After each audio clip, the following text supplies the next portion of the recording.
My son, do not forget my teaching, but keep my commands in your heart. For they will prolong your life many years and bring you peace and prosperity. Let love and faithfulness never leave you. Bind them round your neck. Write them on the tablet of your heart. Then you will win favor and a good name in the sight of God and man. Trust in the Lord with all your heart, and lean not on your own understanding. In all your ways submit to him, and he will make your paths straight. Do not be wise in your own eyes. Fear the Lord and shun evil. This will bring health to your body and nourishment to your bones.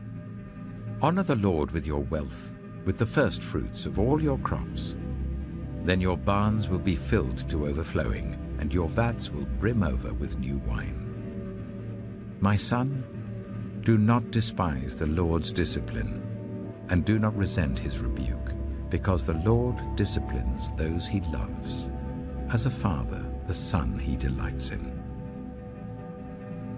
Blessed are those who find wisdom, those who gain understanding, for she is more profitable than silver and yields better returns than gold. She is more precious than rubies. Nothing you desire can compare with her. Long life is in her right hand.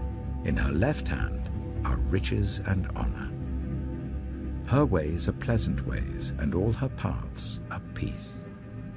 She is a tree of life to those who take hold of her. Those who hold her fast will be blessed. By wisdom, the Lord laid the earth's foundations. By understanding, he set the heavens in place. By his knowledge, the watery depths were divided, and the clouds let drop the dew. My son, do not let wisdom and understanding out of your sight. Preserve sound judgment and discretion. They will be life for you, an ornament to grace your neck. Then you will go on your way in safety, and your foot will not stumble. When you lie down, you will not be afraid. When you lie down, your sleep will be sweet. Have no fear of sudden disaster, or of the ruin that overtakes the wicked, for the Lord will be at your side, and will keep your foot from being snared. Do not withhold good from those to whom it is due, when it is in your power to act. Do not say to your neighbor, "Come back tomorrow and I'll give it to you," when you already have it with you. Do not plot harm against your neighbor who lives trustfully near you. Do not accuse anyone for no reason, when they have done you no harm. Do not envy the violent or choose any of their ways, for the Lord detests the perverse, but takes the upright into his confidence. The Lord's curse is on the house of the wicked, but he blesses the home of the righteous. He mocks proud mockers, but shows favor to the humble and oppressed. The wise inherit honor, but fools get only shame. Hear my prayer, Lord. Let my cry for help come to you.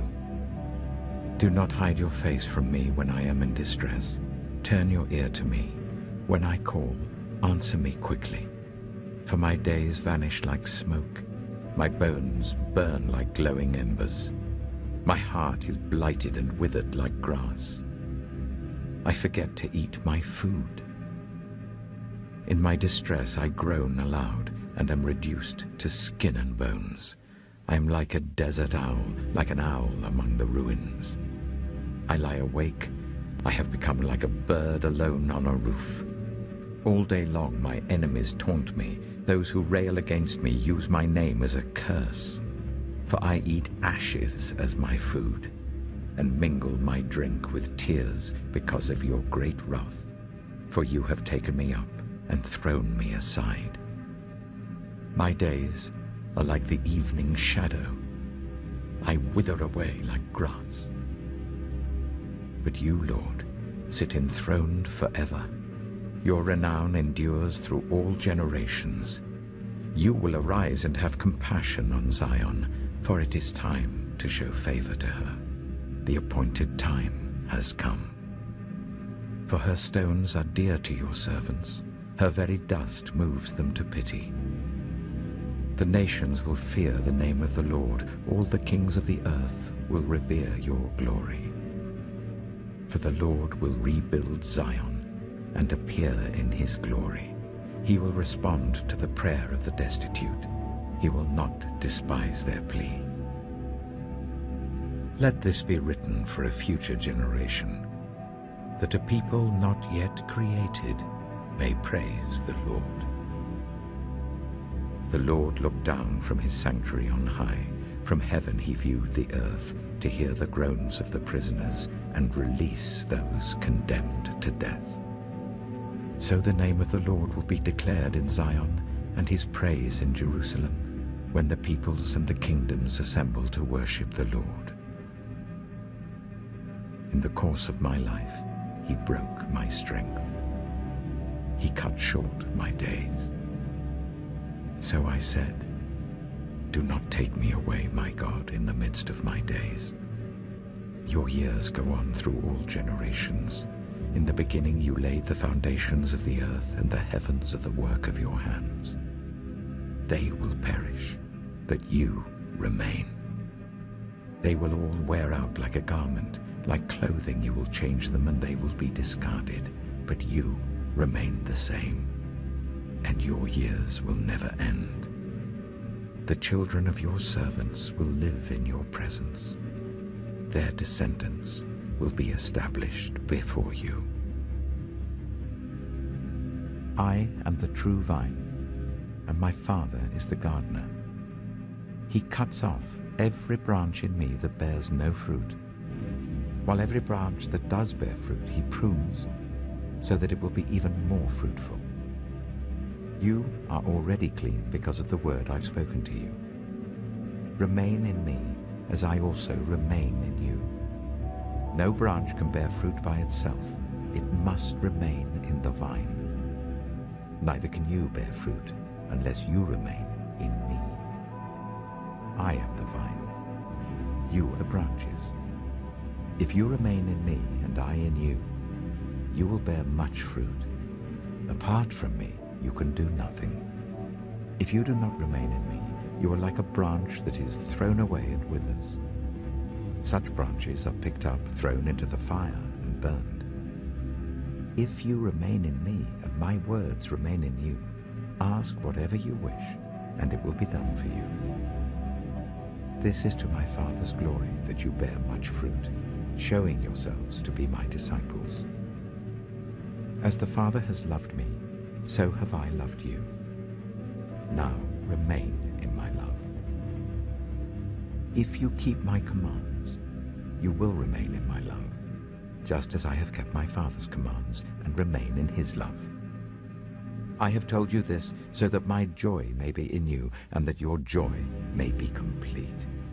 My command is this: love each other as I have loved you. Greater love has no one than this, to lay down one's life for one's friends. You are my friends if you do what I command. I no longer call you servants, because a servant does not know his master's business. Instead, I have called you friends, for everything that I learned from my Father I have made known to you. You did not choose me, but I chose you and appointed you, so that you might go and bear fruit, fruit that will last. This is my command: love each other. If the world hates you, keep in mind that it hated me first. If you belonged to the world, it would love you as its own. As it is, you do not belong to the world, but I have chosen you out of the world. That is why the world hates you. Remember what I told you: a servant is not greater than his master. If they persecuted me, they will persecute you also. If they obeyed my teaching, they will obey yours also. They will treat you this way because of my name, for they do not know the one who sent me. If I had not come and spoken to them, they would not be guilty of sin, but now they have no excuse for their sin. Whoever hates me hates my Father as well. If I had not done among them the works no one else did, they would not be guilty of sin. As it is, they have seen, and yet they have hated both me and my Father. But this is to fulfill what is written in their law. They hated me without reason. When the Advocate comes, whom I will send to you from the Father, the Spirit of truth who goes out from the Father, he will testify about me. And you also must testify, for you have been with me from the beginning. There is a time for everything, and a season for every activity under the heavens. A time to be born and a time to die. A time to plant and a time to uproot. A time to kill and a time to heal. A time to tear down and a time to build. A time to weep and a time to laugh. A time to mourn and a time to dance. A time to scatter stones and a time to gather them. A time to embrace and a time to refrain from embracing. A time to search and a time to give up. A time to keep and a time to throw away. A time to tear and a time to mend. A time to be silent and a time to speak. A time to love and a time to hate. A time for war and a time for peace. What do workers gain from their toil? I have seen the burden God has laid on the human race. He has made everything beautiful in its time. He has also set eternity in the human heart, yet no one can fathom what God has done from beginning to end. I know that there is nothing better for people than to be happy and to do good while they live, that each of them may eat and drink and find satisfaction in all their toil. This is the gift of God. I know that everything God does will endure forever. Nothing can be added to it and nothing taken from it. God does it so the people will fear him. Whatever is has already been, and whatever will be has been before, and God will call the past to account. And I saw something else under the sun. In the place of judgment, wickedness was there. In the place of justice, wickedness was there. I said to myself, God will bring into judgment both the righteous and the wicked, for there will be a time for every activity, a time to judge every deed. I also said to myself, as for humans, God tests them so that they may see that they are like the animals. Surely the fate of human beings is like that of the animals. The same fate awaits them both. As one dies, so dies the other. All have the same breath. Humans have no advantage over animals. Everything is meaningless. All go to the same place. All come from dust, and to dust all return. Who knows if the human spirit rises upward, and if the spirit of the animal goes down into the earth? So I saw that there is nothing better for a person than to enjoy their work, because that is their lot. For who can bring them to see what will happen after them? Do not envy the wicked, do not desire their company. For their hearts plot violence, and their lips talk about making trouble. By wisdom a house is built, and through understanding it is established. Through knowledge its rooms are filled with rare and beautiful treasures. The wise prevail through great power, and those who have knowledge muster their strength. Surely you need guidance to wage war, and victory is won through many advisers. Wisdom is too high for fools. In the assembly at the gate they must not open their mouths. Whoever plots evil will be known as a schemer. The schemes of folly are sin, and people detest a mocker. If you falter in a time of trouble, how small is your strength? Rescue those being led away to death, hold back those staggering towards slaughter. If you say, "But we knew nothing about this," does not he who weighs the heart perceive it? Does not he who guards your life know it? Will he not repay everyone according to what they have done? Eat honey, my son, for it is good. Honey from the comb is sweet to your taste. Know also that wisdom is like honey for you. If you find it, there is a future hope for you, and your hope will not be cut off. Do not lurk like a thief near the house of the righteous. Do not plunder their dwelling place.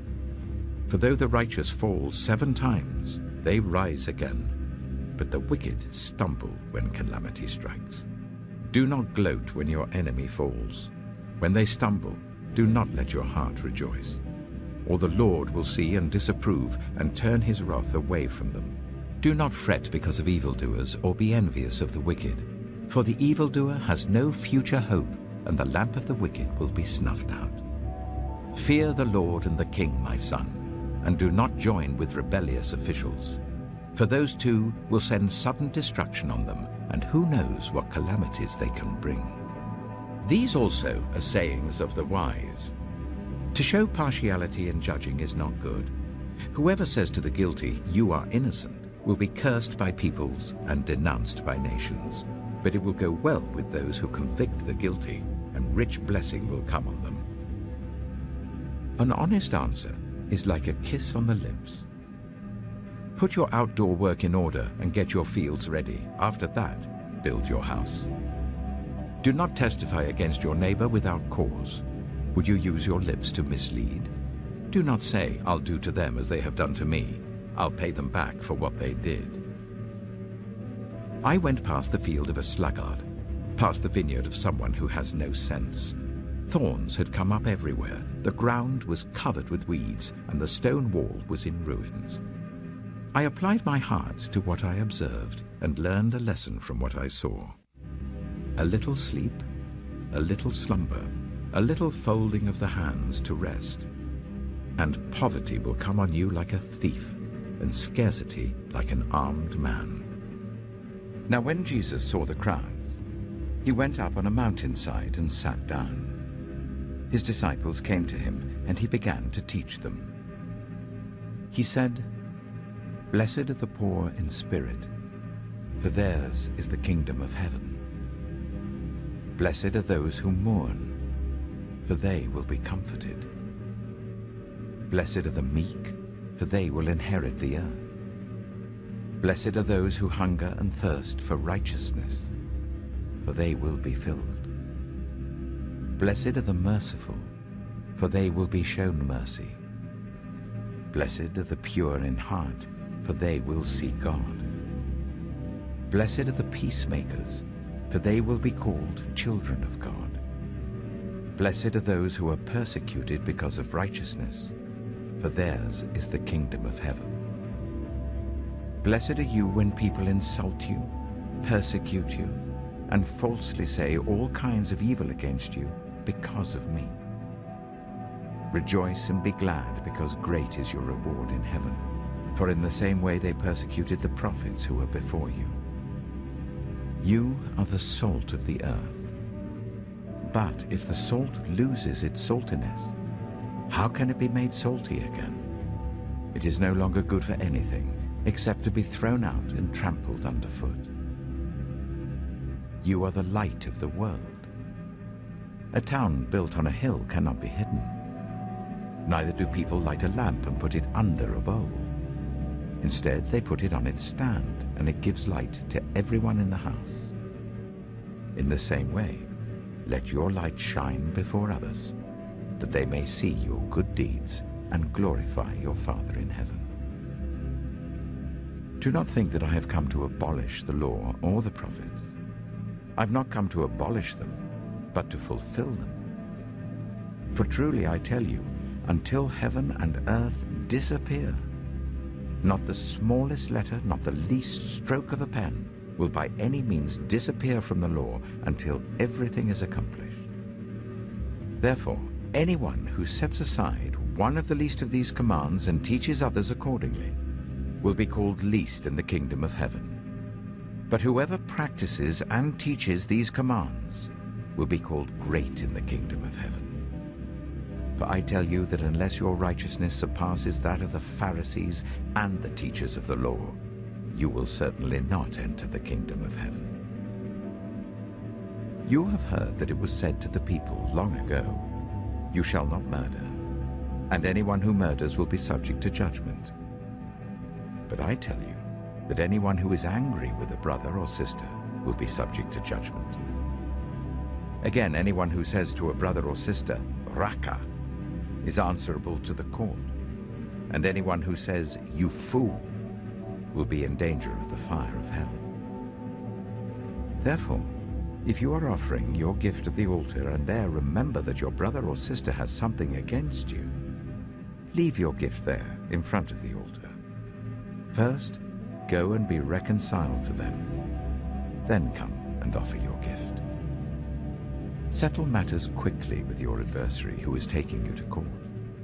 Do it while you're still together on the way, or your adversary may hand you over to the judge, and the judge may hand you over to the officer, and you may be thrown into prison. Truly I tell you, you will not get out until you have paid the last penny. You have heard that it was said, "You shall not commit adultery." But I tell you that anyone who looks at a woman lustfully has already committed adultery with her in his heart. If your right eye causes you to stumble, gouge it out and throw it away. It is better for you to lose one part of your body than for your whole body to be thrown into hell. And if your right hand causes you to stumble, cut it off and throw it away. It is better for you to lose one part of your body than for your whole body to go into hell. It has been said, anyone who divorces his wife must give her a certificate of divorce. But I tell you that anyone who divorces his wife except for sexual immorality makes her the victim of adultery, and anyone who marries a divorced woman commits adultery. Again, you have heard that it was said to the people long ago, "Do not break your oath, but fulfill to the Lord the oaths you have made." But I tell you, do not swear an oath at all, either by heaven, for it is God's throne, or by the earth, for it is his footstool, or by Jerusalem, for it is the city of the great King. And do not swear by your head, for you cannot make even one hair white or black. All you need to say is simply yes or no. Anything beyond this comes from the evil one. You have heard that it was said, "Eye for eye and tooth for tooth." But I tell you, do not resist an evil person. If anyone slaps you on the right cheek, turn to them the other cheek also. And if anyone wants to sue you and take your shirt, hand over your coat as well. If anyone forces you to go 1 mile, go with them 2 miles. Give to the one who asks you, and do not turn away from the one who wants to borrow from you. You have heard that it was said, "Love your neighbor and hate your enemy." But I tell you, love your enemies and pray for those who persecute you, that you may be children of your Father in heaven. He causes his sun to rise on the evil and the good, and sends rain on the righteous and the unrighteous. If you love those who love you, what reward will you get? Are not even the tax collectors doing that? And if you greet only your own people, what are you doing more than others? Do not even pagans do that? Be perfect, therefore, as your heavenly Father is perfect. Remember your Creator in the days of your youth, before the days of trouble come, and the years approach when you will say, "I find no pleasure in them." Before the sun and the light and the moon and the stars grow dark, and the clouds return after the rain, when the keepers of the house tremble and the strong men stoop, when the grinders cease because they are few, and those looking through the windows grow dim, when the doors to the street are closed and the sound of grinding fades, when people rise up at the sound of birds, but all their songs grow faint, when people are afraid of heights and of dangers in the streets, when the almond tree blossoms and the grasshopper drags itself along and desire no longer is stirred. Then people go to their eternal home, and mourners go about the streets. Remember him before the silver cord is severed and the golden bowl is broken, before the pitcher is shattered at the spring, and the wheel broken at the well, and the dust returns to the ground it came from, and the spirit returns to God who gave it. Meaningless, meaningless, says the teacher. Everything is meaningless. Not only was the teacher wise, but also he imparted knowledge to the people. He pondered and searched out and set in order many proverbs. The teacher searched to find just the right words, and what he wrote was upright and true. The words of the wise are like goads, their collected sayings like firmly embedded nails given by one shepherd.